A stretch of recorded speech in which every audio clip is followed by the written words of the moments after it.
Hello students, welcome to my class. Students, आज हम लोग एक नया चैप्टर शुरू करेंगे। चैप्टर का नाम है वर्क एनर्जी एंड पावर। सो ये वो फिजिकल क्वांटिटीज है जिनको लेके हम लोग इस चैप्टर में पढ़ेंगे। ठीक है students, at first we shall start with work. बहुत ध्यान देना है आपको, बहुत इंटरेस्टिंग है। तो स्टूडेंट्स, आप लोगों ने जूनियर क्लास में काइनेटिक एनर्जी के बारे में थोड़ा तो पढ़ा होगा ना। वैसे हम लोग इस चैप्टर में आगे जाके पढ़ेंगे डिटेल्स में, डेप्थ में, लेकिन थोड़ा तो आपको पता होगा काइनेटिक एनर्जी जब एक बॉडी मोशन पे होता है, एक बॉडी जब मोशन पे होता है उस पे जो एनर्जी होता है, that energy is kinetic energy which is given by half of mv square. एक बॉडी जिसका मास है m और उसका स्पीड है v, तो उसके पास काइनेटिक एनर्जी कितना है? Half of mv square. ठीक है, मतलब अगर एक ऑब्जेक्ट का या एक बॉडी का स्पीड बढ़ता है या वो फास्ट मूव करता है, ठीक है, फास्टर मूव करता है, मतलब उसका काइनेटिक एनर्जी बढ़ा। और अगर उसका स्पीड कमता है, स्लोअर हो जाता है, इसका मतलब उसका काइनेटिक एनर्जी कमा। ठीक है ना। What is v here? v speed. अगर v बढ़ेगा तो काइनेटिक एनर्जी बढ़ेगा, और अगर v कमेगा तो काइनेटिक एनर्जी कमेगा। तो आगे जाके हम लोग फिर से काइनेटिक एनर्जी को लेकर डिस्कस करेंगे, लेकिन यहाँ पे थोड़ा हम लोग यूज करेंगे, इसलिए मैंने थोड़ा बोला। तो फ्रेंड्स, लेट्स कॉन्सेंट्रेट एंड पूरा रिलैक्स रहना है। ठीक है, एंजॉय करना है फिजिक्स को। तो स्टूडेंट्स, एक ऑब्जेक्ट पे फोर्स लगा के, एक ऑब्जेक्ट पे अगर आप फोर्स लगाते हो तो उसका स्पीड को बढ़ाया जा सकता है, यस और नो? और अगर उसका स्पीड बढ़ता है, आपके फोर्स लगाने से अगर उसका स्पीड बढ़ता है, ठीक है, आपका फोर्स लगाने से अगर वो एक्सीलरेट होता है और उसका स्पीड बढ़ता है, मतलब काइनेटिक एनर्जी बढ़ा, राइट? फॉर एग्जाम्पल, ये एक थ्रेड है मान लेते हैं। Please concentrate, very easy. ये थ्रेड है और ये एक बीड है मान लेते हैं, बीड, मोती। ठीक है, और इनिशियल वेलोसिटी था इस और v नॉट। ठीक है, और इस पे इस डायरेक्शन में एक फोर्स लगा। ठीक है स्टूडेंट्स, ठीक है। नेक्स्ट, आपको अगर मैं पूछूं, आपको जनरल सिर्फ लॉजिक लगाना है। ठीक है, जनरल लॉजिक लगाना है।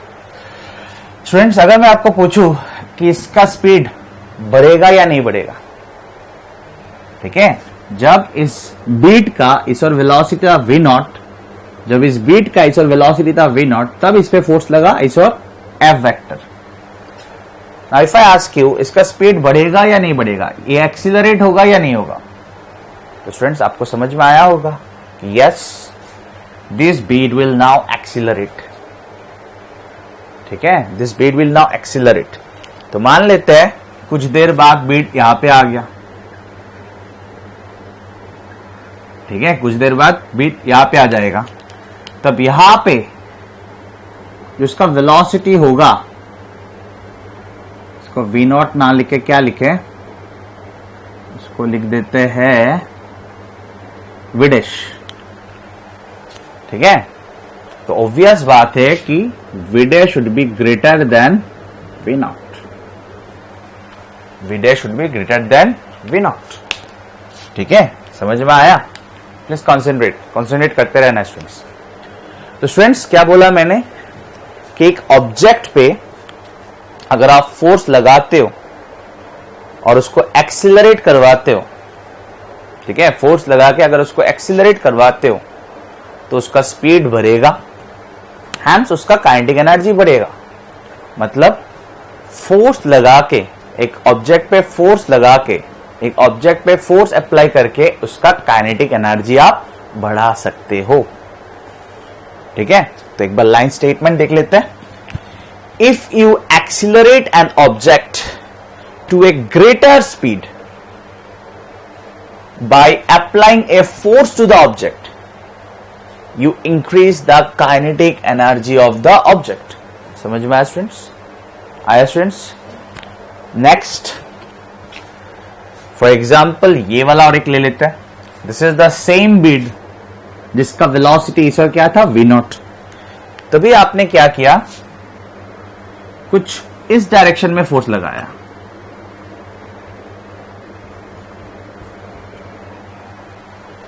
ठीक है स्टूडेंट्स, कुछ इस डायरेक्शन में फोर्स लगाया. यहां पे कैसा फोर्स था, इस ओर.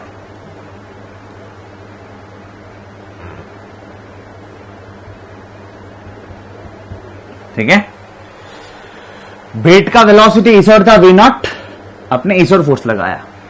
स्टूडेंट्स आपको क्या लगता है, बेट का स्पीड बढ़ेगा या कमेगा? बेट एक्सीलरेट होगा या डिसीलरेट होगा? तो आपको समझ में आ गया होगा.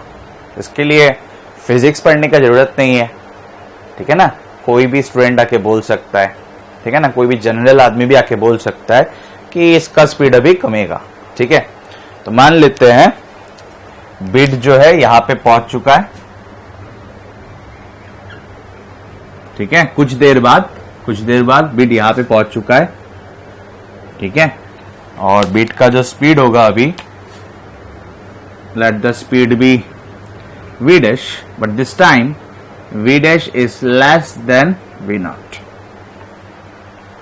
ठीक है, समझ में आया? तो स्टूडेंट्स इस एग्जाम्पल से हम लोग को ये समझ में आया, इस एग्जाम्पल से कि एक बॉडी पे फोर्स अगर आप लगाओगे तो आप उसका स्पीड कमा भी सकते हो. ठीक है, अगर आप फोर्स लगाते हो, उसको डिसिलरेट करते हो, ठीक है, उसका स्पीड कमाते हो, तो बेसिकली आप उसके काइनेटिक एनर्जी को कमा रहे हो. समझ में आया? अगर आप फोर्स लगा के उसको डिसिलरेट कर रहे हो, उस बॉडी को डिसिलरेट कर रहे हो, उस ऑब्जेक्ट को डिसिलरेट कर रहे हो, मतलब उसका स्पीड कमा रहे हो. और अगर स्पीड कमेगा तो काइनेटिक एनर्जी कमेगा. ठीक है, स्पीड अगर कमेगा, काइनेटिक एनर्जी मैंने लिखा था अभी half of mv² v speed. अगर स्पीड डिक्रीज होता है तो काइनेटिक एनर्जी डिक्रीज होगा. समझ में आया स्टूडेंट्स? तो यहां पे काइनेटिक एनर्जी बढ़ा और यहां पे काइनेटिक एनर्जी कमा. स्टूडेंट्स एक बात आपको यहां पे पूरा ध्यान देना है कि दोनों केस में बीट का वेलोसिटी इस ओर था. बीट का वेलोसिटी इस ओर था. जब फोर्स अप्लाई किया आपने, बीट का वेलोसिटी इस ओर था. ठीक है, इसका वेलोसिटी इस ओर v0 था, इसका वेलोसिटी इस ओर v0 था. लेकिन इस पे आपने ऐसे फोर्स लगाया, ठीक है, तो इसका स्पीड बढ़ा, यानी कि काइनेटिक एनर्जी बढ़ा. यहां पे एक्सीलरेट हुआ बीट. और आपने जब इस बीट पे जिसका वेलोसिटी इस ओर था, आपने जब ऐसे फोर्स लगाया, इसका स्पीड कमा. v dash is less than v0. ठीक है, यहां पे आपके फोर्स लगाने से इसका डिसिलरेशन हुआ, ये डिसिलरेट हुआ, इसका स्पीड कमा, मतलब इसका काइनेटिक एनर्जी कमा. ठीक है, तो स्टूडेंट्स स्टेटमेंट देखते हैं. Similarly if you decelerate the object to a lesser speed by applying a force, you decrease the kinetic energy of the body. ठीक है, तो स्टूडेंट्स यहां पे फोर्स लग के, यहां पे इस बॉडी पे जब फोर्स लगा, बॉडी का काइनेटिक एनर्जी बढ़ा. और यहां पे जब इस बीट पे फोर्स लगा, इस बॉडी का काइनेटिक एनर्जी कमा.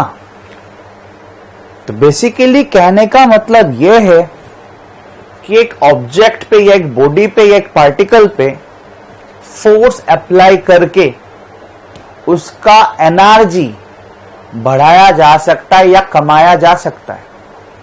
एक बॉडी पे अगर फोर्स लगता है, एक बॉडी पे अगर फोर्स लगता है, अभी प्लीज ध्यान देना स्टूडेंट्स, एक बॉडी पे अगर फोर्स लगता है तो उसका एनर्जी चेंज हो सकता है, मतलब उसका एनर्जी बढ़ सकता है या कम हो सकता है. तो स्टूडेंट्स एक बॉडी पे अगर फोर्स लगने से उसका एनर्जी में चेंजेस आता है, एक बॉडी पे अगर फोर्स लगने से उसका एनर्जी में अगर चेंजेस आता है, तब हम लोग कहते हैं कि उस फोर्स ने वर्क किया। ठीक है, तब हम लोग कहते हैं कि उस फोर्स ने वर्क किया। ठीक है, लास्ट टाइम मैं बोलूंगा स्टूडेंट्स, इस लाइन को पूरा ध्यान देना है। ठीक है, एक फोर्स, किसी बॉडी पे अगर एक फोर्स लगने से उसका एनर्जी चेंज होता है। ठीक है, जरूरी नहीं है कि एक बॉडी पे फोर्स लगने से उसका एनर्जी चेंज होगा, वो सब हम लोग देखेंगे स्टूडेंट धीरे धीरे। लेकिन अगर एक बॉडी पे फोर्स लगने से अगर उसका एनर्जी में चेंजेस आता है, तो हम लोग कहेंगे कि उस फोर्स ने वर्क किया, उस फोर्स ने वर्क किया। ठीक है, अगर उस ऑब्जेक्ट का एनर्जी बढ़ता है, अगर उस ऑब्जेक्ट का एनर्जी बढ़ता है, तब हम लोग बोलेंगे कि फोर्स ने पॉजिटिव वर्क किया।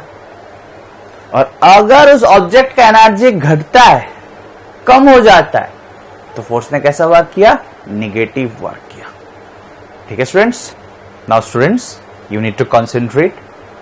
स्टूडेंट्स, एक ऑब्जेक्ट पे फोर्स लगने से, एक ऑब्जेक्ट पे फोर्स अप्लाई होने से अगर उस ऑब्जेक्ट का एनर्जी में चेंजेस आता है, अगर उस ऑब्जेक्ट के एनर्जी में चेंजेस आता है, एनर्जी बढ़ सकता है, एनर्जी कम हो सकता है, लेकिन जितना एनर्जी चेंज हुआ, जितना एनर्जी ट्रांसफर हुआ, that is basically work done by the force.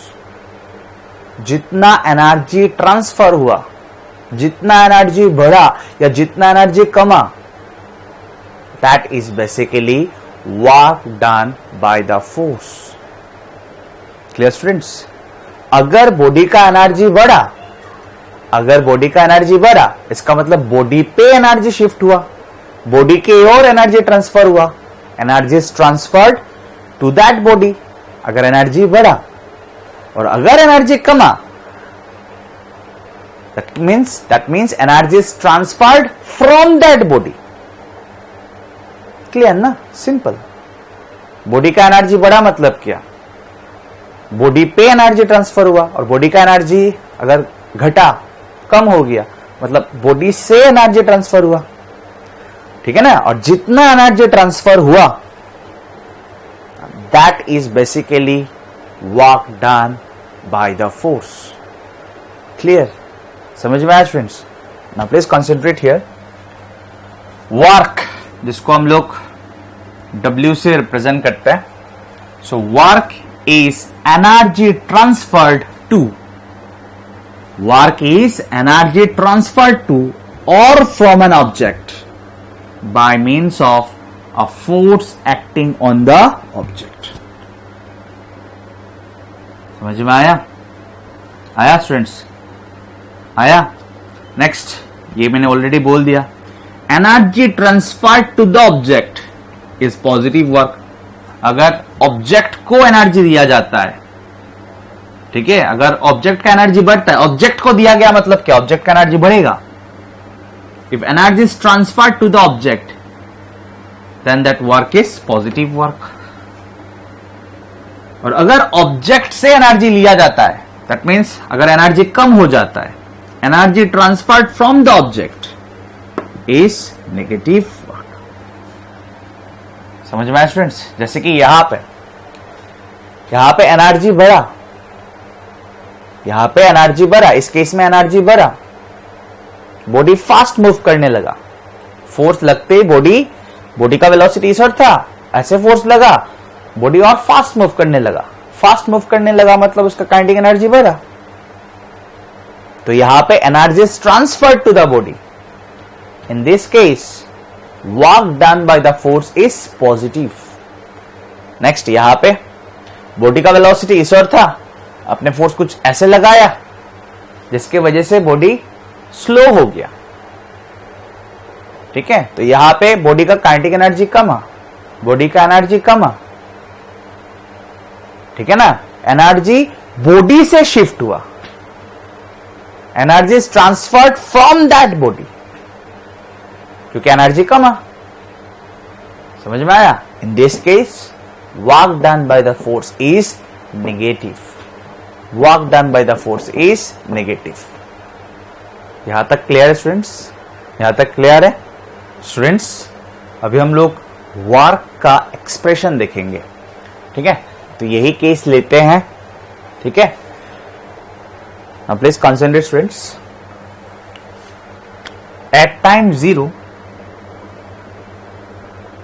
मान लेते हैं इस बीट का वेलोसिटी था इस और v नॉट, ठीक है? और इस बीट पे इस और लगा एक फोर्स, ठीक है? Now because of this force जो बीट पे लगा, ये बीट अभी एक्सीलरेट करेगा, बीट का स्पीड बढ़ेगा। तो मान लेते हैं at time t,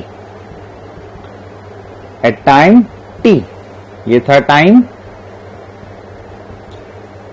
0।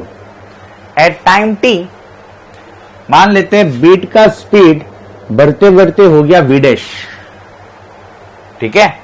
Please concentrate. और बीट का डिस्प्लेसमेंट कितना हुआ? बीट ने तो कुछ डिस्प्लेस हुआ ना, बीट डिस्प्लेस हुआ, तो बीट का डिस्प्लेसमेंट मान लेते हैं S vector. This is S vector, दिख रहा है ना रेड कलर का वेक्टर, ठीक है? Now if I ask you beat का एक्सीलरेशन किस ओर हुआ, आप बोलोगे इस ओर, ठीक है? बीट का एक्सीलरेशन किस ओर हुआ? इस ओर। और मान लेते हैं दिस एंगल इज थीटा, ठीक है? This angle is theta. Clear? तो स्टूडेंट्स एक्सीलरेशन के और फोर्स क्या होगा? बीट इस ओर एक्सीलरेट हुआ, ठीक है? एक्सीलरेशन के और फोर्स क्या होगा? आराम से आप बोल दोगे, it's F cos theta. What is the component of force along the direction of acceleration? It's F cos theta. तो स्टूडेंट्स आप लिख सकते हो एफ कॉस थीटा, यानी कि force along the direction of acceleration is equals to mass of the body multiplied by acceleration. कोई problem? कोई problem students? No, कोई problem? No. Next, please concentrate. So body का इनिशियल वेलोसिटी था v not और body का final velocity है v dash. यहां से यहां तक टाइम कितना लगा? t। और यहां से यहां तक डिस्प्लेस कितना हुआ बॉडी? s। तो students in this direction we can use this equation. कौन सा इक्वेशन? कौन सा equation? v square equals to u square plus 2s। तो final velocity is v dash, हम लोग लिख सकते हैं v dash square. Initial velocity is v naught, हम लोग लिख सकते हैं v naught square plus 2s। इस डायरेक्शन में एक्सीलरेशन क्या लिया? a। और डिस्प्लेसमेंट कितना हुआ? यहां से यहां तक s, सो 2s as। कोई प्रॉब्लम स्टूडेंट्स? कोई प्रॉब्लम? नो। चलिए दोनों साइड में हाफ ऑफ m से मल्टीप्लाई कर देते हैं। किससे? हाफ ऑफ m, ठीक है? मैं लिख नहीं रहा हूं, आप चाहो तो लिख सकते हो, multiplying both sides by half of m। So half of m v dash square equals to half of m v naught square. यहां पे जब हाफ ऑफ m करेंगे ना स्टूडेंट्स, यहां पे जैसे आप हाफ ऑफ m करेंगे 2 क्या हो जाएगा? अच्छा ठीक है, लिख लेता हूं, half of m multiplied by 2s as। So 2 cancel, ठीक है? नाउ प्लीज कंसिडर स्टूडेंट्स, ये क्या है? This is final kinetic energy, right? Final speed है तो फाइनल काइनेटिक एनर्जी होगा। This is final speed, right? ये क्या है? This is final kinetic energy. ये क्या है? Initial kinetic energy. This is initial speed of the body. तो इसको इस ओर लेके आ जाते हैं, is equals to M A के जगह पे आप क्या लिख सकते हो स्टूडेंट्स? एम ए के जगह पे आप लिख सकते हो दिस थिंग। एम ए के जगह पे आप क्या लिख सकते हो? F cos theta. F cos theta. S के जगह पे एस रहेगा, एम ए के जगह पे लिखा एफ कॉस थीटा और एस के जगह पे एस। समझ में आया students? Please concentrate, please concentrate, आपको अच्छा लगेगा शायद। So final kinetic energy minus initial kinetic energy, मतलब इससे क्या मिलेगा आपको, कितना एनर्जी बढ़ा, इससे आपको क्या मिलेगा, कितना एनर्जी बढ़ा। समझ में आया कि नहीं, कितना एनर्जी बढ़ा या इस बॉडी को कितना एनर्जी दिया गया। आप फाइनल से इनिशियल माइनस कर रहे हो, सब्ट्रैक्ट कर रहे हो, इन्हीं फाइनल काइनेटिक एनर्जी से इनिशियल काइनेटिक एनर्जी सब्ट्रैक्ट कर रहे हो, तो इससे अब क्या मिलेगा आपको, कितना एनर्जी बॉडी पे ट्रांसफर हुआ। ठीक है, तो इसके जगह पे आप लिख सकते हो energy transferred, energy transferred which is equals to F cos theta multiplied by S, या इसको आप सजा के एफ एस कॉस थीटा लिख सकते हो, या फिलहाल तो एफ कॉस थीटा एस लिखना ही ज्यादा अच्छा रहेगा। ठीक है स्टूडेंट्स, लेकिन लेकिन लेकिन एनर्जी ट्रांसफर्ड क्या था, एनर्जी जितना ट्रांसफर हुआ, एक फोर्स ने एक बॉडी पे फोर्स लगा और उस बॉडी पे एनर्जी ट्रांसफर हुआ, ये क्या था, थोड़ी देर पहले ही समझाया। एक बॉडी पे एक बॉडी पे फोर्स लगा और फोर्स लगने से उस बॉडी का एनर्जी ट्रांसफर हुआ, उस बॉडी पे एनर्जी ट्रांसफर हुआ, इसका मतलब क्या हुआ, this is the work done by the force. जितना एनर्जी ट्रांसफर हुआ वो बॉडी पे हो या बॉडी से हो, that is work done by the force. अगर कोई भी कंफ्यूजन है स्टूडेंट्स, तो आपको थोड़ी देर पहले जो मैंने बोला उसको और अच्छी तरह से सुनने का जरूरत है। So work done by the force आ गया formula, it's F cos theta multiplied by S. समझ में आया, समझ में आया। तो work done by the force is equals to what is F cos theta. F cos theta क्यों याद रखेंगे आप ऐसे याद रखो, it's component of force along the direction of displacement. What is this? It is magnitude of component of force along the direction of displacement. F cos theta क्या है, displacement के और force का component, displacement के और force का component. It is component of force along the direction of displacement and this is displacement. समझ में आया स्टूडेंट्स, आया। तो इसको आप एज ए फॉर्मूला याद रख सकते हो, स्पीड बढ़े स्पीड कमे, या बेसिकली एनर्जी बढ़े एनर्जी कमे, या एनर्जी में कोई चेंजेस ना हो, हमेशा आप ये फॉर्मूला यूज कर सकते हो। But force should be constant, force should be constant both in terms of magnitude and direction. Tension नहीं लेना है, ये फॉर्मूला आप तभी यूज कर सकते हो अगर फोर्स कांस्टेंट हो, मतलब फोर्स का डायरेक्शन चेंज नहीं हो सकता और फोर्स का मैग्नीट्यूड भी चेंज नहीं हो सकता। Now when force is variable, तब वर्क डन क्या होगा वो हम लोग थोड़ी देर में निकालेंगे। यहां तक समझ में आया स्टूडेंट्स, यहां तक समझ में आया। मैं इस पोर्शन को थोड़ा रब कर रहा हूं और समझना बाकी है।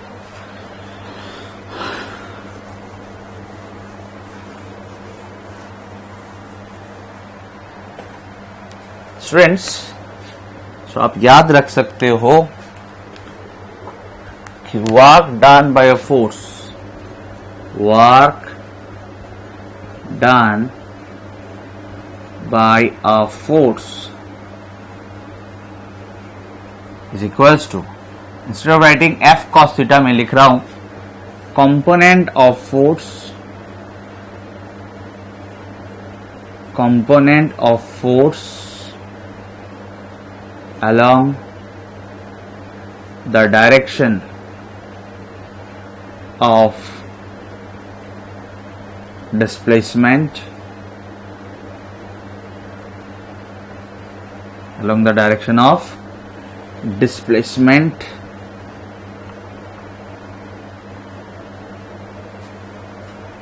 multiplied by, obviously magnitude होगा, सिर्फ magnitude, ठीक है, multiplied by, यहाँ पे आप सिंपली डिस्प्लेसमेंट लिख रहा हो लेकिन ये सिर्फ मैग्नीट्यूड ऑफ डिस्प्लेसमेंट है। ठीक है स्टूडेंट्स, ठीक है, कोई प्रॉब्लम नो। और इसको आप याद रखना स्टूडेंट्स, और वर्क डन सिर्फ W से लिख रहा हूं students. F cos theta S, इसको आप FS cos थीटा लिख सकते हो, टेंशन नहीं लेना है। इसको आप FS cos थीटा लिख सकते हो, यस और नो? यस। और FS cos थीटा को आप लिख सकते हो F vector dot S vector. पढ़ा है कि नहीं स्टूडेंट्स मैंने डॉट प्रोडक्ट और स्केलर प्रोडक्ट? डॉट प्रोडक्ट और स्केलर प्रोडक्ट पढ़ा है कि नहीं मैंने स्टूडेंट्स? पढ़ाया ना? पढ़ाया ना?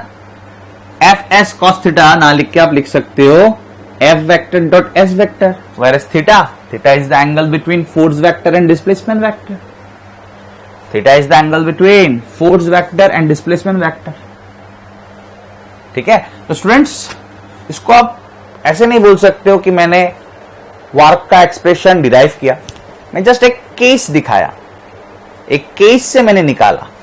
लेकिन एनर्जी मतलब केस कुछ भी हो, केस कुछ भी हो, this is the formula of work done by a force. ठीक है? This is the formula of work done by a force. समझ में आया students? But force should be constant. Force should be constant. Now question arises, work done is a scalar quantity or vector quantity? Work done is a scalar quantity or vector quantity? Now students, work done by a force is basically energy transferred.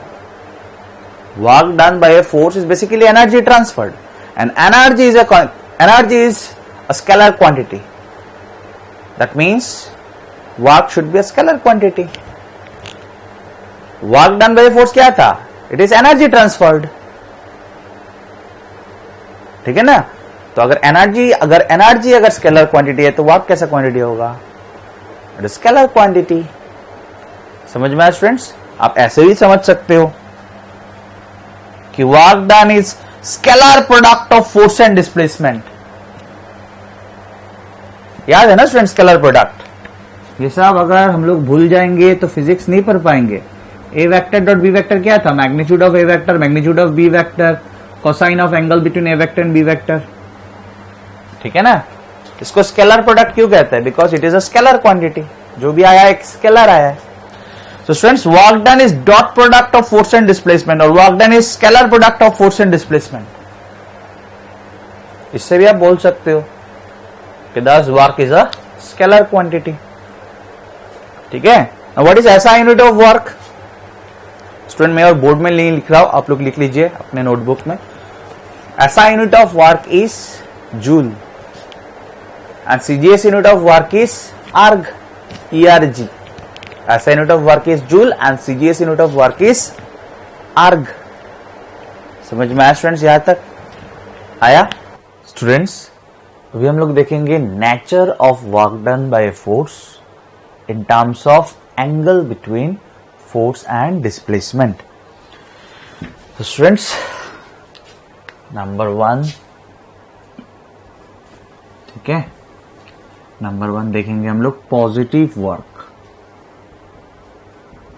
ठीक है,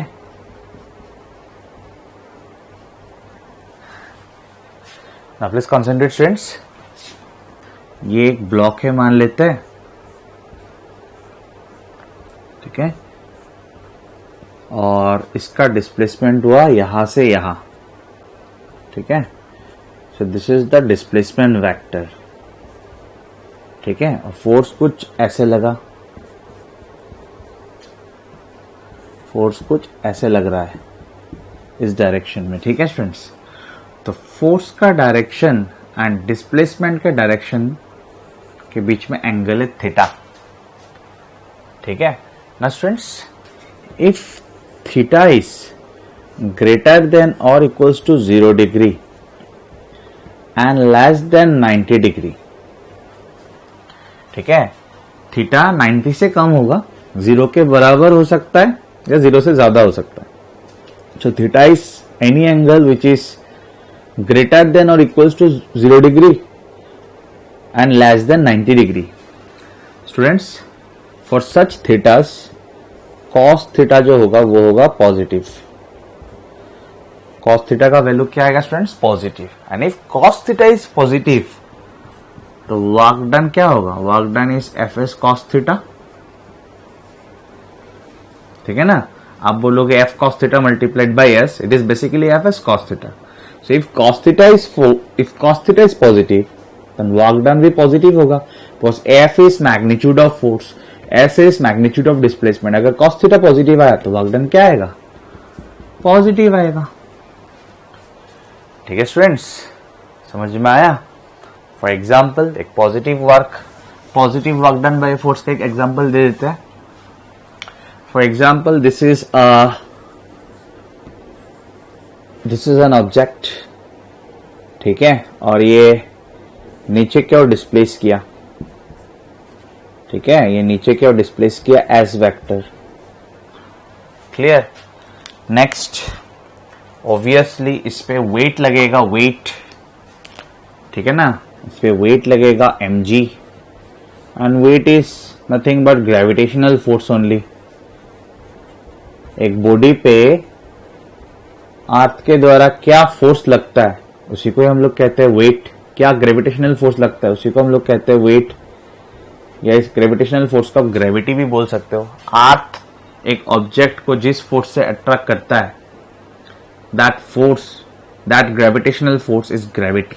ठीक है, तो students body किस ओर displace हुआ? नीचे, और ग्रेविटेशनल फोर्स किस ओर लग रहा है? नीचे. इन दैट केस थीटा कितना होगा? 0 डिग्री, एंड कॉस 0 डिग्री क्या होगा? 1, which is a positive value. So in this case where body is displaced towards downward direction, and weight हमेशा obviously downward direction ही लगता है. In this case work done by gravity, this is nothing but weight को आप gravity भी बोल सकते हो. ठीक है, work done by gravity is positive because cos 0 degree is 1, which is a positive value. समझ में आया स्टूडेंट्स? आया? नेक्स्ट देखते हैं नेगेटिव वर्क. देखते हैं.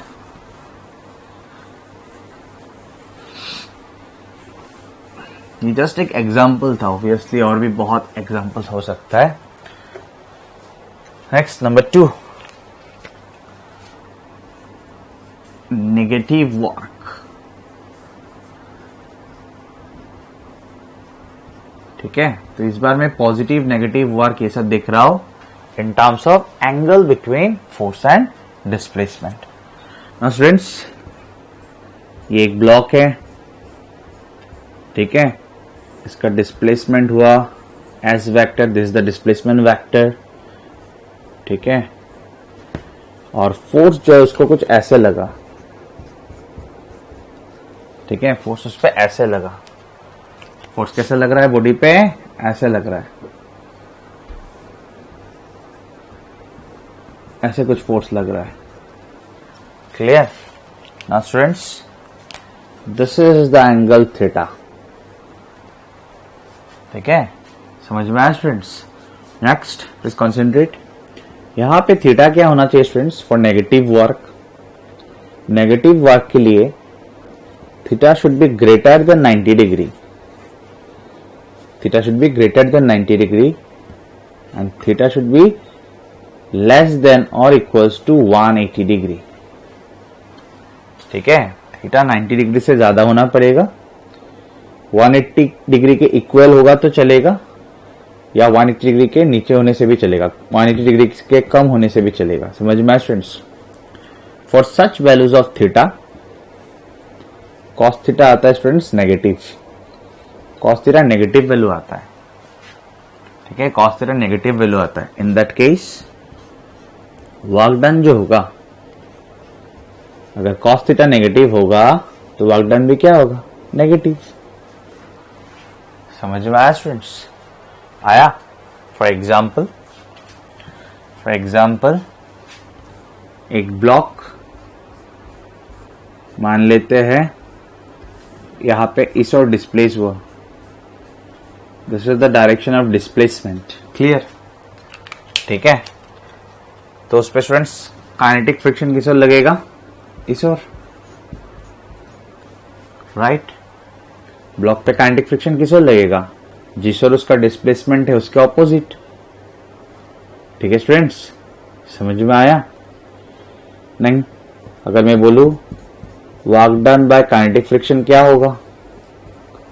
Work done bye, simply friction लिख रहा हूं अभी, सिंपली फ्रिक्शन लिख रहा हूं। Work done by this kinetic friction क्या होगा? Students, if you concentrate very easily you can say that kinetic friction and displacement are in opposite direction. Kinetic friction and displacement are in opposite direction. So here theta equals to 180 degree. Opposite vectors के बीच में angle क्या होता है? 180 degree. And cos of 180 degree आप लोगों को पता होगा students, it is -1. If cos 180 is -1, so it's a negative value.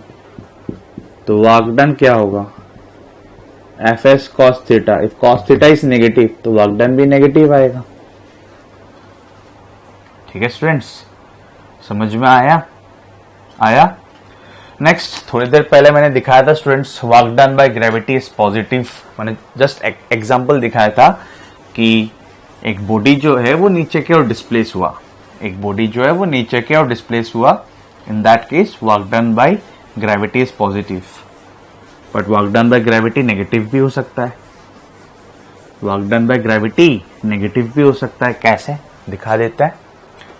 तो स्टूडेंट्स, इस बार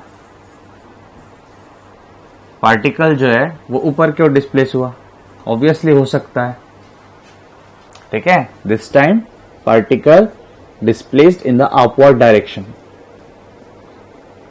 लेकिन ग्रेविटी डिस्प्लेसमेंट किसी भी और हो, ग्रेविटी किस ओर होगा स्टूडेंट्स? ऑब्वियसली नीचे की ओर, ठीक है। ग्रेविटी तो हमेशा नीचे की ओर होगा, वेट तो हमेशा नीचे की ओर होगा। So displacement is in the upward direction and gravity is in the downward direction. So यहां पे अगर मैं बोलूं वर्क डन बाय ग्रेविटी क्या होगा,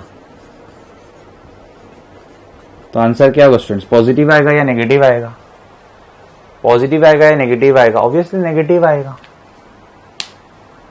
ऑब्वियसली नेगेटिव आएगा, because displacement and gravity are in opposite direction. So angle between displacement and the force, here force is gravity, the angle between displacement and force is 180 degree because they are in the opposite direction. समझ में आया students? So अगर angle 180 है then cos 180 is -1. So cos theta अगर negative आ गया तो work done तो नेगेटिव आएगा। तो students, work done by gravity can be negative too, ठीक है। और सिर्फ वर्क डन नहीं बोलना है स्टूडेंट्स, ठीक है, वर्क डन बाय फोर्स बोलना है।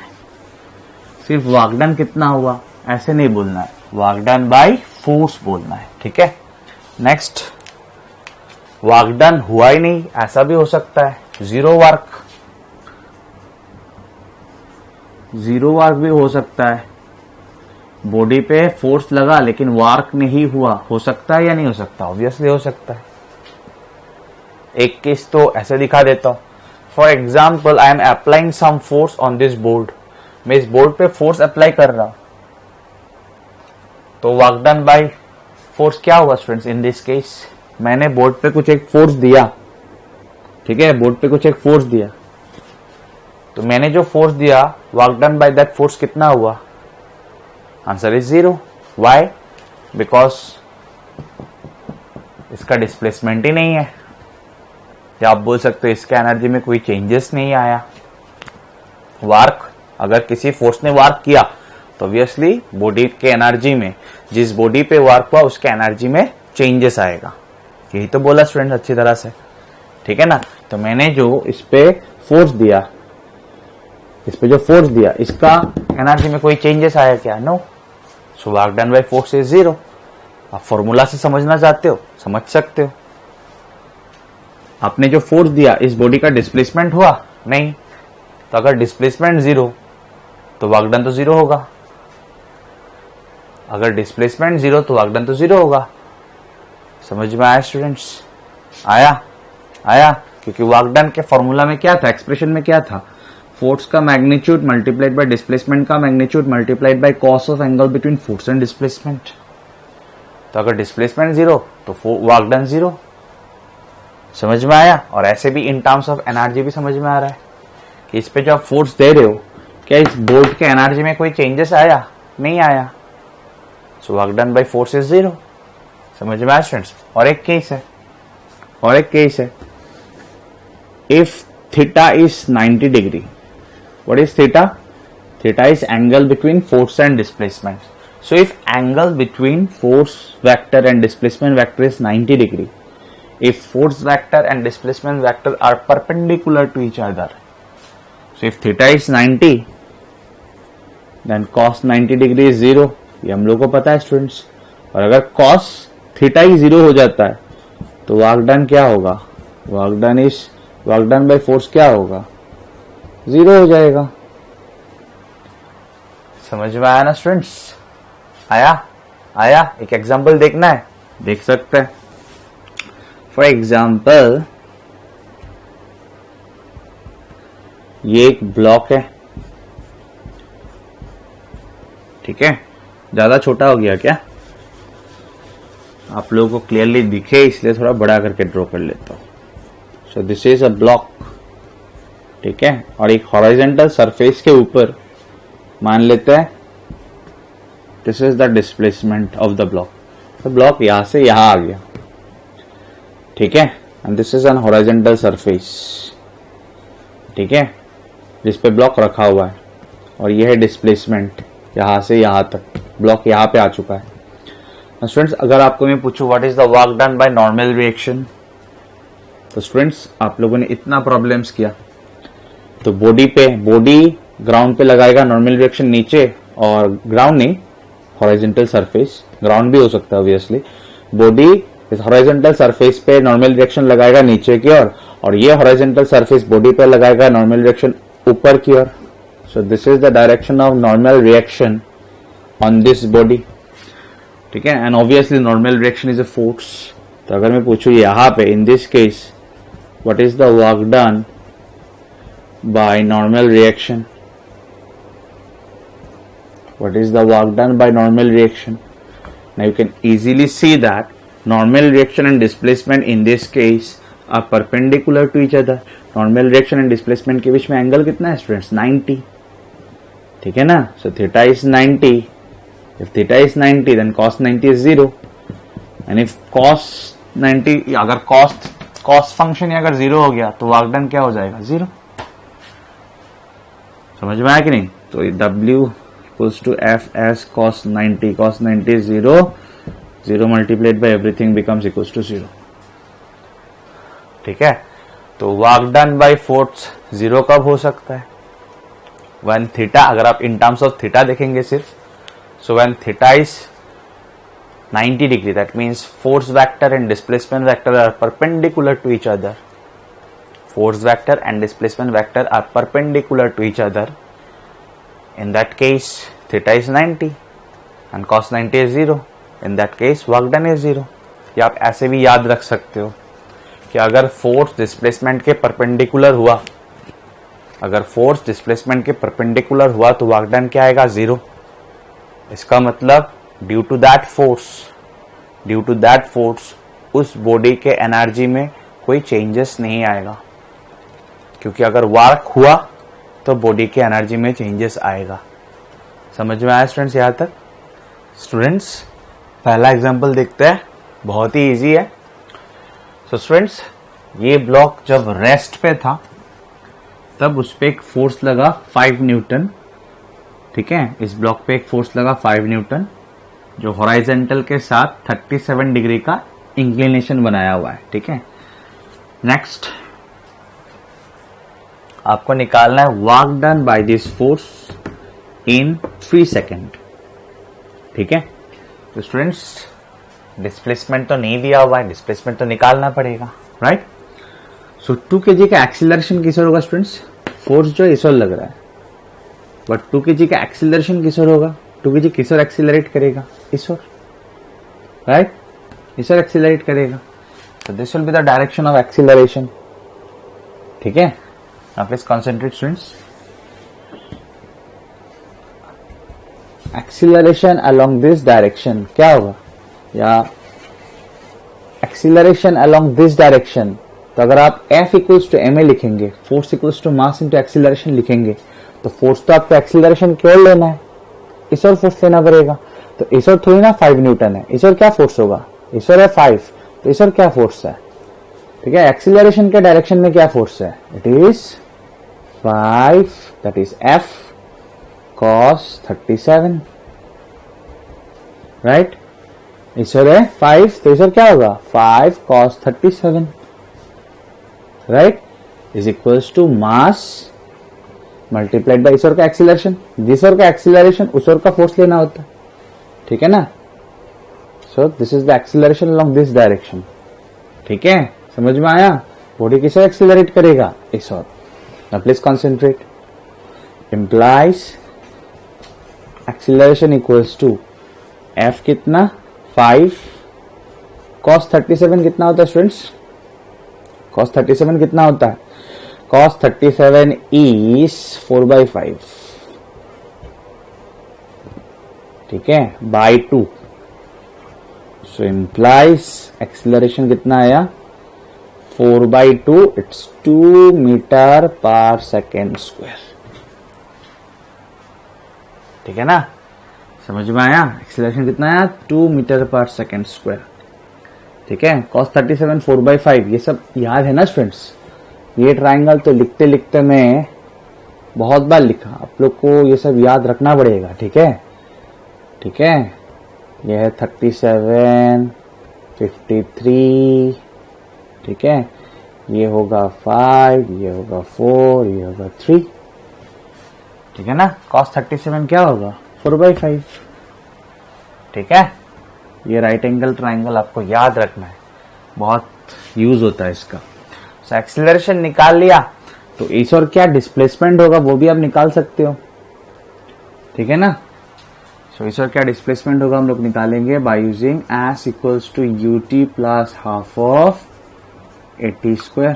So implies S equals to, because the block starts from rest, so initial velocity is 0, so u multiplied by t is 0 plus half of acceleration is 2, time is 3 multiplied by 3 square, so implies s equals to 2 to 3 square is 9 metre, ठीक है students. तो इस ओर कितना displace हुआ 9 metre इन 3 second, body इस ओर कितना displace होगा 9 metre, और बॉडी पे लग रहा है कांस्टेंट फोर्स इस और 5 न्यूटन का, ठीक है। So work done by force निकाल लेते हैं अभी, वर्क डन बाय फोर्स, ठीक है। It's W equals to F vector dot S vector, yes और no, implies W equals to Fs cos of angle between force and displacement. तो force and displacement के बीच में एंगल क्या है, force इस ओर डिस्प्लेसमेंट इस ओर, तो एंगल कितना है 37, cos of 37। So what is the magnitude of force 5 Newton, so 5, displacement कितना 9, एंड cos 37 कितना 4/5, cos 37 कितना 4/5, so 5 cancel, 4 9s are 36, सब कुछ ऐसा यूनिट में था तो किस में आएगा 36 जूल, सिंपल, ठीक है ना स्टूडेंट्स। नेक्स्ट एग्जांपल देखते हैं। ए 10 kg block placed on a rough horizontal floor is being pulled bye A constant force 50 newton, ठीक है, कांस्टेंट फोर्स ऑफ 50 न्यूटन। सो ये जो सरफेस है, हॉरिजॉन्टल सरफेस है या हॉरिजॉन्टल फ्लोर है, ये रफ है, मतलब आपको फ्रिक्शन लेना है, ठीक है, and coefficient of kinetic friction is given, इसका मतलब आपको फ्रिक्शन लेना ही है। अगर रफ नहीं भी बोलता तब भी आपको फ्रिक्शन लेना होता, because coefficient of kinetic friction is given 0.4 यहाँ का, ठीक है। उस पर एक ब्लॉक रखा हुआ 10 kg ब्लॉक, जिसको 50 न्यूटन फोर्स से पुल किया गया, ठीक है। और देखते हैं, find work done by each individual force, find work done by each individual force acting on the block over displacement of 5 meter. So block जो है इस ओर डिस्प्लेस किया 5 मीटर, ब्लॉक इस ओर डिस्प्लेस किया 5 मीटर। इस ब्लॉक पे जितना भी फोर्स लग रहा है, इस 10 kg वाले ब्लॉक पे जितना भी फोर्स लग रहा है, हर एक फोर्स का इंडिविजुअली आपको वर्क निकालना है, ठीक है। तो पहले देख लेते हैं कि इस ब्लॉक पे क्या क्या फोर्स लग रहा है। तो सबसे पहले नीचे की ओर लगेगा वेट या ग्रेविटी भी बोल सकते हो, ग्रेविटी, ठीक है स्टूडेंट्स। नेक्स्ट इस ओर लगेगा काइनेटिक फ्रिक्शन। नेक्स्ट ये वाला बॉडी इस सरफेस पे नीचे की ओर नॉर्मल रिएक्शन लगाएगा और ये वाला सरफेस इस बॉडी पे ऊपर की ओर नॉर्मल रिएक्शन लगाएगा।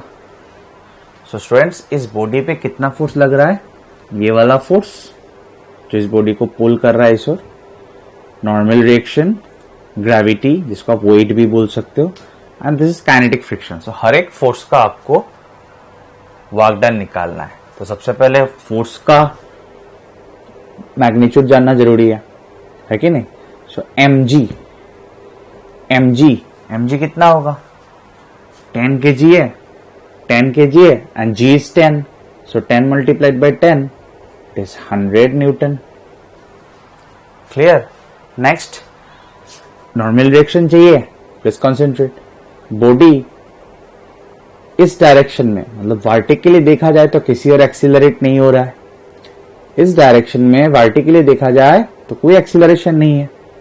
That means net force must be zero in this direction. That means upward force must be equals to downward force, that is N must be equals to mg। Clear. और mg तो 100 है, so therefore N क्या हुआ, 100 Newton. Next kinetic friction देख लेते हैं कितना है। काइनेटिक फ्रिक्शन क्या था स्टूडेंट्स, इतना जल्दी नहीं भूल सकते ना, क्या था, product of coefficient of kinetic friction and normal reaction, ठीक है ना। जिस सरफेस पे फ्रिक्शन उस सरफेस पे नॉर्मल रिएक्शन, ठीक है ना, समझ में आया। सो कोफिशिएंट ऑफ काइनेटिक फ्रिक्शन कितना, 0.4 और नॉर्मल रिएक्शन कितना, 100। तो ये हो जाएगा 4/10, 10 और 100 कैंसिल होगा तो यहाँ पे 10 रहेगा, 4 मल्टीप्लाइड बाई 10 40 न्यूटन। बहुत इजी। हम लोगों ने स्टूडेंट्स चारों फोर्स निकाल लिया, normal reaction, gravity, kinetic friction और ये वाला फोर्स तो दिया हुआ था। अभी एक एक करके चारों फोर्स का वर्क डन निकालेंगे क्योंकि इंडिविजुअल वर्क निकालने बोला। So number 1 work done by gravity. आप लोग प्लीज पूरा लिखना वर्क डन, ठीक है। Work done by gravity it is equals to force multiplied by displacement multiplied by cos of angle between force and displacement, it is 90 degree. कैसे, force है इस और बॉडी डिस्प्लेस हुआ इस ओर, बॉडी डिस्प्लेस हुआ इस ओर कितना, 5 मीटर। फोर्स mg तो इस ओर है, ग्रेविटी तो इस ओर है, ठीक है ना, वेट इज ग्रेविटी, समझ में आ रहा है। सो ग्रेविटी इस ओर है और डिस्प्लेसमेंट इस ओर है, तो 90 डिग्री हुआ ना। So cos 90 degree is 0, so it is equal to 0। So work done by gravity कितना, 0, ठीक है। इसको ऐसे W1 लिख देता हूं। Number 2 work done by normal reaction, work done by normal reaction. So work done by normal reaction क्या होगा, force that is normal reaction, displacement S ले लेता हूं, कॉस ऑफ एंगल क्या है students, yes it's 90 degree again, normal reaction इस ओर, displacement इस ओर, तो कितना हुआ 90, cos 90 डिग्री क्या होता है 0, it is equals to 0। That means work done by gravity and normal reaction कितना आया 0। Then number 3 work done by kinetic friction निकाल लेते हैं। So work done by kinetic friction, ठीक है। So W equals to force displacement cos of angle between force and displacement. Students, body किस ओर displace हुआ? इस ओर, ठीक है ना, इस पुलिंग फोर्स की ओर, ठीक है। सो बॉडी इस ओर डिस्प्लेस हुआ एंड काइनेटिक फ्रिक्शन इस ओर है, तो ऑपोजिट हुआ ना, displacement is along this direction and kinetic friction is along this direction, so opposite है। ऑपोजिट होने से एंगल क्या होगा? 180 डिग्री, ठीक है। So implies work done by kinetic friction, इसको W3 लिख लेता हूं, is equals to kinetic friction का magnitude 40, displacement 5 and cos 180 degree is -1, so implies work done by frictional force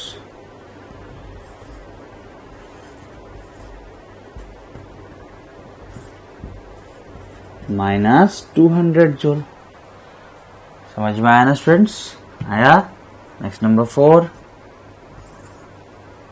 number 4 और क्या फोर्स है? दिस अप्लाइड फोर्स, ठीक है, this applied force. So work done by F equals to 50 newton, ऐसे लिख लेता हूं, work done by F equals to 50 newton, ठीक है students. For this force and displacement both are along the same direction, force and displacement both are along the same direction, so angle कितना हुआ student? 0 degree. सो इसको लिख देता हूं W4, force displacement, force is 50, displacement is 5, cos of 0 degree, cos 0 कितना होता है students? 1, so implies is equals to cos 0 कितना होता है? 1, so it's 5 5 25, so it's 250 joule. आया समझ में स्टूडेंट्स? काफी इजी था स्टूडेंट्स। नेक्स्ट एग्जांपल देखते हैं। सो ये ब्लॉक जो है, मान लेते हैं ये किसी एक लिफ्ट के अंदर है और उसका एक्सीलरेशन अपवर्ड डायरेक्शन में है, कितना? 2 मीटर पर सेकेंड स्क्वायर, ठीक है। क्वेश्चन क्या है? What is the work done by normal reaction when block is moved upward by 10 meter. So block का डिस्प्लेसमेंट ऊपर की ओर 10 मीटर है, वो दिया हुआ है। ब्लॉक का डिस्प्लेसमेंट ऊपर की ओर 10 मीटर हुआ, वो दिया हुआ है। आपको निकालना है work done by normal reaction. तो सबसे पहले तो नॉर्मल रिएक्शन निकालना पड़ेगा, ठीक है ना, नॉर्मल रिएक्शन का मैग्नीट्यूड निकालना पड़ेगा। So please concentrate students. 4 kg वाला ब्लॉक इस सरफेस पे नीचे की ओर नॉर्मल रिएक्शन लगाएगा और ये वाला सरफेस 4 kg वाले ब्लॉक पे ऊपर की ओर नॉर्मल रिएक्शन लगाएगा, ठीक है। नेक्स्ट 4 kg अगर इस डायरेक्शन में देखा जाए, वर्टिकली देखा जाए, तो 4 kg पे और एक फोर्स एक्ट होगा, इट इज इट्स वेट या ग्रेविटेशनल फोर्स या ग्रेविटी बोल सकते हो आप, ठीक है ना students. Now this system is accelerating upward, इसका ऊपर की ओर एक्सीलरेशन है 2 मीटर पर सेकेंड स्क्वायर। तो ऊपर की ओर नेट फोर्स क्या होगा स्टूडेंट्स? एक्सीलरेशन ऊपर की ओर है, तो ऊपर की ओर नेट फोर्स क्या होगा? It's n minus 4g. So net force in the upward direction is equals to mass multiplied by acceleration. Clear? कोई problem? No. So implies n equals to 4g plus 4a. Right? So implies n equals to 4g. तो g is 10. So ये हो गया 40 and acceleration कितना है? 2. ठीक है ना? So 4 multiplied by 2 is 8.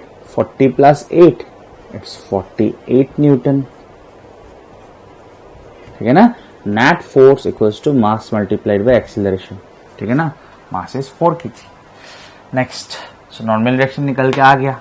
The work done by normal reaction निकालना क्या बात है इसमें? बहुत easy है. So work done by normal reaction. ठीक है, क्या होगा normal reaction work done? It's W equals to force किस ओर? ऊपर, डिस्प्लेसमेंट किस और ऊपर, तो एंगल कितना, फोर्स और डिस्प्लेसमेंट के बीच में एंगल कितना, 0. सो फोर्स का मैग्नीट्यूड, डिस्प्लेसमेंट का magnitude, cos of angle between force and displacement. Correct. So implies force कितना स्टूडेंट्स, 48, डिस्प्लेसमेंट कितना, 10 metre, and cos of angle between force and displacement both are along the same direction, normal direction upward, force displacement भी upward, so same direction है force और displacement, तो angle क्या होगा, 0 degree. so work done by force क्या आया, 480, अरे 480 Newton कैसे हो जाएगा, वर्क डन है ना स्टूडेंट्स, वर्क डन होगा जूल. सब कुछ तो ऐसा ही में ही था, ठीक है. वर्क डन भी ऐसा ही में आएगा, 480 जूल. स्टूडेंट्स अभी हम लोग नेक्स्ट एग्जांपल देखेंगे. सो ये एक लिफ्ट है, ठीक है, और लिफ्ट के अपर सरफेस से with the help of a rope एक बॉडी जो है वो सस्पेंडेड है, ठीक है. इसका मास है 4 kg और ये पूरा सिस्टम का एक्सीलरेशन है अपवर्ड डायरेक्शन. इस पूरा सिस्टम का एक्सीलरेशन है इन द अपवर्ड डायरेक्शन कितना, 2 मीटर पर सेकेंड स्क्वायर. नेक्स्ट आपको निकालना क्या है, find the work done bye rope in 3 second. Students अगर वर्क डन बाय रोप पूछता है या वर्क डन बाय स्ट्रिंग पूछा जाता है, इसका मतलब होता है आपको वर्क डन बाय टेंशन पूछ रहा है, आपको work done by tension in the rope पूछ रहा है, ठीक है. और ये लिखा हुआ है यहाँ पे, the system starts from rest, ठीक है, मतलब एट टाइम 0 सिस्टम रेस्ट पे था, इसका मतलब सिस्टम ऊपर की ओर मूव करना शुरू करेगा, ठीक है.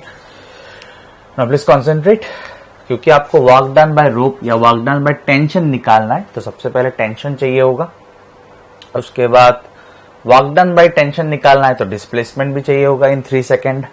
एक एक करके निकालते. सो बॉडी पे अवे फ्रॉम द बॉडी होगा टेंशन T, ठीक है, और उस पे नीचे की ओर लगेगा उसका weight which is mg. So mg ना लिख के आप लिख लो 4g, क्योंकि इसका मास कितना है, 4 kg. नेक्स्ट ये पूरा सिस्टम का एक्सीलरेशन है ऊपर की ओर, तो इस बॉडी का भी एक्सीलरेशन है ऊपर की ओर. सो एक्सीलरेशन अगर ऊपर की ओर है तो ऊपर की ओर नेट फोर्स क्या होगा, T minus 4g. This is the net force in the upward direction which is equals to mass of the body multiplied by its acceleration, ठीक है. so implies T equals to 4g, g कितना है 10 plus 4a, a कितना है 2. so implies tension in the rope 40 plus 8, it's 48 Newton. ठीक है students, समझ में आया. नेक्स्ट टेंशन निकाल लिया, वर्क डन बाय टेंशन या वर्क डन बाय रोप निकालना है तो डिस्प्लेसमेंट चाहिए होगा आपको, तो डिस्प्लेसमेंट निकालते हैं. So displacement of the body, this body, displacement of the body निकालेंगे बाय यूजिंग टाइम दिया हुआ है हम लोगों को, एक्सीलरेशन पता है. So S equals to ut plus half of 80 square. The system starts from rest, that means initial velocity is 0, so this multiplied by t is 0 plus half of acceleration कितना students 2, और कितना time का बात हो रहा है 3 seconds, so 3 square, correct. so implies displacement equals to 3 square, it is 9 meter. ठीक है स्टूडेंट्स, तो हम लोगों ने टेंशन निकाल लिया, डिस्प्लेसमेंट निकाल लिया. अभी वर्क डन बाय रोप या टेंशन इन द रोप, ठीक है ना, क्या होगा स्टूडेंट्स. तो टेंशन किस ओर, ऊपर की ओर, और डिस्प्लेस किस ओर हुआ, ऊपर की ओर. तो एंगल कितना है between force and displacement, here force is tension, so tension ऊपर की ओर है और डिस्प्लेसमेंट भी ऊपर की ओर है, तो दोनों के बीच में एंगल कितना हुआ, 0 degree. So it is force, displacement, cos of angle between force and displacement. Both are along the same direction. So angle is 0 implies tension कितना स्टूडेंट्स 48, डिस्प्लेसमेंट कितना 9, cos 0 कितना 1, आप लोग मल्टीप्लाई कर दीजिए आएगा जूल में। समझ में आया ना स्टूडेंट्स नेक्स्ट एग्जाम्पल देखने से पहले एक छोटा सा कॉन्सेप्ट रिकॉल करेंगे। ये कॉन्सेप्ट मैंने वेक्टर्स जब पढ़ा तब दिया मैंने कि मान लेते एक ऑब्जेक्ट जो है यहां से यहां डिस्प्लेस हुआ, ठीक है, ये है ऑब्जेक्ट का इनिशियल पोजीशन और ये है ऑब्जेक्ट का final position, then this is the displacement vector. ठीक है, मान लेते इनिशियल पोजीशन का कोऑर्डिनेट है x1, y1, z1 and final position का कोऑर्डिनेट है x2, y2, z2। या आप ऐसे भी बोल सकते हो कि इनिशियल पोजीशन का पोजीशन वेक्टर, इनिशियल पोजीशन का पोजीशन वेक्टर, अगर इनिशियल पोजीशन का ये कोऑर्डिनेट्स है तो इनिशियल पोजीशन का पोजीशन वेक्टर क्या होगा x1 i cap plus y1 j cap plus z1 k cap and final position का पोजीशन वेक्टर क्या होगा this x2 i cap plus y2 j cap plus z2 k cap. ना students initial point का position यानी कि coordinates या position vector या final position का कोऑर्डिनेट्स एंड पोजीशन वेक्टर अगर हम लोग को पता हो स्टूडेंट्स तो हम लोग ऑब्वियसली ये डिस्प्लेसमेंट वेक्टर निकाल सकते हैं। यस और नो? डिस्प्लेसमेंट वेक्टर निकाल सकते हैं। It is equals to final point का position vector minus initial point का पोजीशन वेक्टर। याद है ना स्टूडेंट्स? याद होगा। So it's this minus this. So x2 i cap minus x1 i cap. It's x2 minus x1 i cap.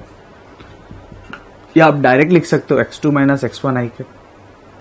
ठीक है, plus this minus this क्या होगा y2 j cap minus y1 j cap plus y2 minus y1 j cap plus z2 minus z1 k cap। तो ये students हम लोगों को याद होना चाहिए। ठीक है, ये याद होना चाहिए। नेक्स्ट यहां पे आ जाते हैं, क्वेश्चन पे आ जाता है। A constant force F vector I cap plus 3j cap plus 4k cap newton acts on a particle and displaces it from this position to this position. मतलब this is initial position of the particle and this is the final position of the particle. Find the work done by force. सबसे पहले हम लोग displacement निकालेंगे। कैसे? Very simple, this minus this I cap. So 2 minus of minus 1 it's 3 I cap, minus 3 minus 2 it's minus 5 J cap, then 1 minus 1 लिखने का जरूरत नहीं है, या आप लिख सकते हो 0 के cap. Clear students? Clear. And force vector क्या दिया हुआ है? It's I cap plus 3j cap plus 4k cap. ठीक है, समझ में आया? Next work done by force. So work done by force क्या होता है? It is dot product of force and displacement. If force is constant, work done is dot product of force and displacement. ठीक है ना? So, क्या था students? ए vector dot B vector क्या था in terms of rectangular components? हम लोग भूल नहीं सकते। हाँ, जो चीज हम लोगों ने सीखा स्टूडेंट्स वो सब हम लोग को याद रखना पड़ेगा। So if A vector is ax i cap, ay j cap plus az k cap and B vector is bx i cap plus by j cap plus bz k cap, then a vector dot b vector क्या था? a vector dot b vector था ax bx प्लस ay by प्लस az bz। ये था a vector dot b vector, right? तो F vector dot S vector क्या होगा, F X S X plus F Y S Y plus F Z S Z, ठीक है ना। So fx मतलब क्या, x component of force, y component of force, z component of force, like that. So implies w equals to fx क्या है students, 1, sx क्या है 3, fy 3, sy minus 5, fz 4, sz 0, simple. सो implies work done क्या होगा, ये है 3 और ये है -5 multiplied by 3, it's -15। So -15 plus 3 it's -12। आया समझ में स्टूडेंट्स, आया स्टूडेंट्स। ये आज का लास्ट एग्जाम्पल है। A particle is shifted from point this to this, मतलब this is the initial position and this is the final position under simultaneous action of several forces। तो वो पार्टिकल पे several forces act किया, उस particle पे several forces act किया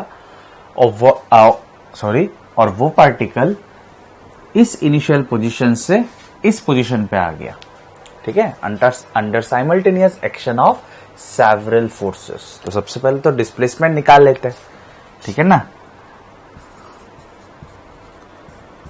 तो displacement vector क्या होगा, very simple, this is initial position and this is final position of the particle. So 1 minus 0 it's 1, तो 1 आई कैप मतलब सिर्फ आई कैप, ठीक है। देन अगेन 1 माइनस 0 1, तो 1 आई कैप यानी कि सिर्फ J cap. Then 2 minus 1, 2 minus 1 is again 1, तो 1 के कैप तो simply K cap. So this is the displacement vector, ठीक है। और उस पार्टिकल पे काफी फोर्स एक्ट हुआ, मतलब 3 4 5 6, एग्जैक्टली कितना फोर्स एक्ट हुआ वो नहीं बोला, ठीक है, सिर्फ बोला under simultaneous action of several forces. अच्छा, नेक्स्ट देखते हैं। 2 ऑफ द फोर्सेस आर, वही सेवरल फोर्सेस में से 2 फोर्स आपको दिया हुआ है। One is F1 vector equals to this and F2 vector equals to this, ठीक है। क्वेश्चन क्या है, find work done by resultant of this 2 forces, ठीक है। इन दोनों फोर्सेस का रिजल्टेंट वर्क डन, मतलब इन दोनों फोर्सेस का आपको वर्क डन निकालना है, मतलब इन दोनों फोर्स का मिला के, ठीक है, इन दोनों फोर्स का टोटल वर्क डन क्या होगा वो आपको निकालना है, ठीक है ना स्टूडेंट्स। तो हम लोग ये 2 मेथड में सॉल्व करके देखेंगे। तो मेथड नंबर 1 में क्या करेंगे, तो दिस इज मेथड 1, इसमें हम लोग इन दोनों फोर्स का पहले रिजल्टेंट फोर्स निकाल लेंगे, इन दोनों फोर्स का रिजल्टेंट निकाल लेंगे, ठीक है। So let F vector be the resultant of F1 vector and F2 vector, that is अगर F vector F1 vector F2 vector का रिजल्टेंट है तो F वेक्टर क्या होगा students, it will be equals to F1 vector plus F2 vector, simple ना। So implies F vector equals to F1 vector plus F2 vector, so 2i cap plus i cap it's 3i cap, then 3j cap minus 2j cap, so 3 minus 2 is 1, 1j cap मतलब j cap, then minus k cap 2k cap, so 2 minus 1 is 1, so this is F1 and F2 का resultant, ठीक है। अभी work done by this force निकाल लेते हैं, तो हो गया total work done by this 2 forces निकल के आ जाएगा, या total work done by resultant of this two forces निकल के आ जाएगा। ठीक है, सो वर्क डन निकालते हैं।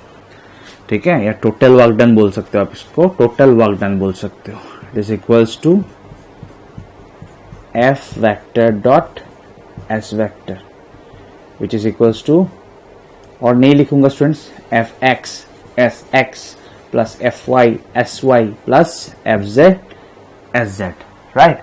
सो एफ एक्स कितना है 3, एक्स कंपोनेंट ऑफ डिस्प्लेसमेंट क्या है 1, y कंपोनेंट ऑफ फोर्स क्या है 1, y कंपोनेंट ऑफ डिस्प्लेसमेंट क्या है 1, y कंपोनेंट ऑफ फोर्स क्या है 1, and y component of displacement क्या है 1। सो वर्क डन क्या है students, total work done by this two forces कितना आया, it's 3 plus 1 plus 1, it's 5 joule. ठीक है स्टूडेंट्स, तो मेथड 1 में हम लोगों ने क्या किया, क्वेश्चन में पूछा find work done by resultant of this two forces, मतलब इन दोनों फोर्स का जो रिजल्टेंट फोर्स होगा उसने क्या वर्क डन किया वो निकालने के लिए। तो हम लोगों ने क्या किया, सबसे पहले इन दोनों का रिजल्टेंट फोर्स निकाला। ठीक है, समझ में आया। उसके बाद उस फोर्स ने क्या वर्क किया वो हम लोगों ने निकाला। मेथड 2,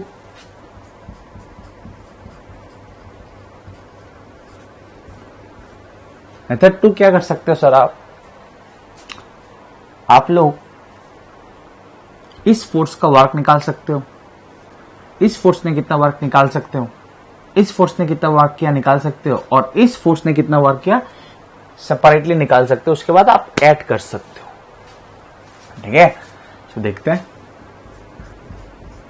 क्या होगा, F1 vector dot S vector, मतलब ये हो गया work done bye F1 vector, work done by force F1, समझ में आया कि नहीं, plus work done by force F2।